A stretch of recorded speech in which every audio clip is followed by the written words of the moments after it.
Vamos falar de um assunto doméstico também agora, do atual presidente da República. O presidente Lula fez uma live hoje de manhã, até imitando muito do que Bolsonaro fazia.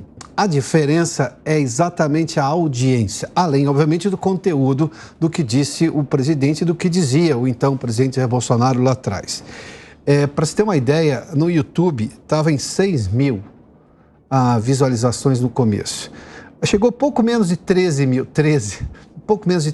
no final. Ou seja, é uma audiência nanica para quem é presidente da República, a se levar em conta o tamanho da audiência que Bolsonaro gerava, o interesse que Bolsonaro gerava. A gente viu isso durante a campanha também, nessas entrevistas todas de podcast que se tinha por aí. Bom, enfim, a de Bolsonaro era sempre muito maior.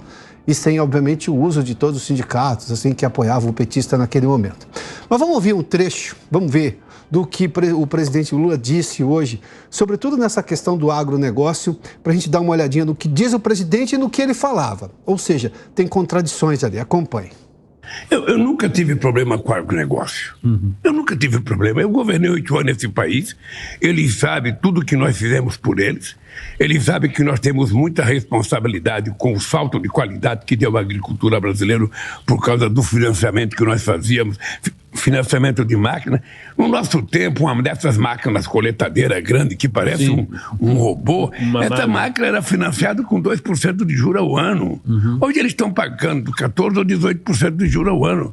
Então eles sabem que do ponto de vista econômico eles não têm problema conosco, do ponto de vista de financiamento. O problema pode ser ideológico. Se é ideológico, paciência. Bom, isso é o que disse o presidente hoje. Lá atrás, ele disse outra coisa sobre o agronegócio. Vamos dar uma olhadinha? Acompanhe. Tem a famosa feira da agricultura lá em Ribeirão Preto, que alguns fascistas, alguns negacionistas não quiseram que ele fosse na feira. Desconvidaram o meu ministro. Eu falei para o Fávaro, não fique nervoso. Não fique nervoso, não perca a cabeça, que a agricultura brasileira não é só isso.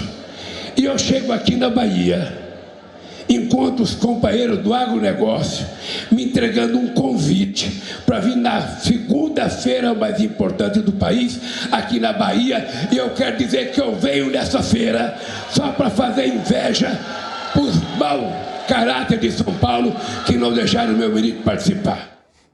Uma pergunta para você. O que disse o presidente na live dele de hoje, nessa entrevista lá pela TV Brasil, que é uma estatal da EBC, né, da empresa Brasil de Comunicação, e do que disse o presidente ali no palanque, o que você acredita? Qual é exatamente a verdade e o pensamento do presidente Lula sobre o agronegócio? Até porque ele coleciona esse tipo de expressões, fascismo, direitista. Se é um problema ideológico, por que o agronegócio não pode ser de direita se o presidente se diz de esquerda? Qual é o problema? O problema está, obviamente, em usar a expressão fascismo, que provavelmente o presidente não entende absolutamente nada do significado real e dolorido do que é o fascismo na história da humanidade, sobretudo o que você viu ali durante a Segunda Guerra Mundial, que precedeu a Segunda Guerra Mundial e que sucedeu lá no século passado. Mas, enfim, além do que essa questão, por exemplo, do agronegócio, que ele disse que na época dele, essas máquinas que parecem robô, como ele disse, né, que era de 2%, não era. Só num ano chegou próximo a 3%, foi bem mais acima do que isso. Quem teve juros para agronegócio em torno de 3%, no máximo 3%, e até um pouco abaixo disso, foi durante o governo Bolsonaro, como nós mostramos aqui na semana passada.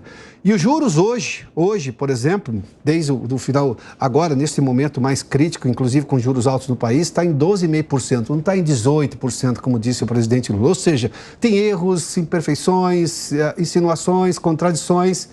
O que está faltando só são os fatos vindos do presidente da República. A live teve 6 mil visualizações no YouTube logo no começo, terminou com um pouco menos de 13 mil. Ou seja, a audiência está respondendo à falta de fatos também, é o que parece.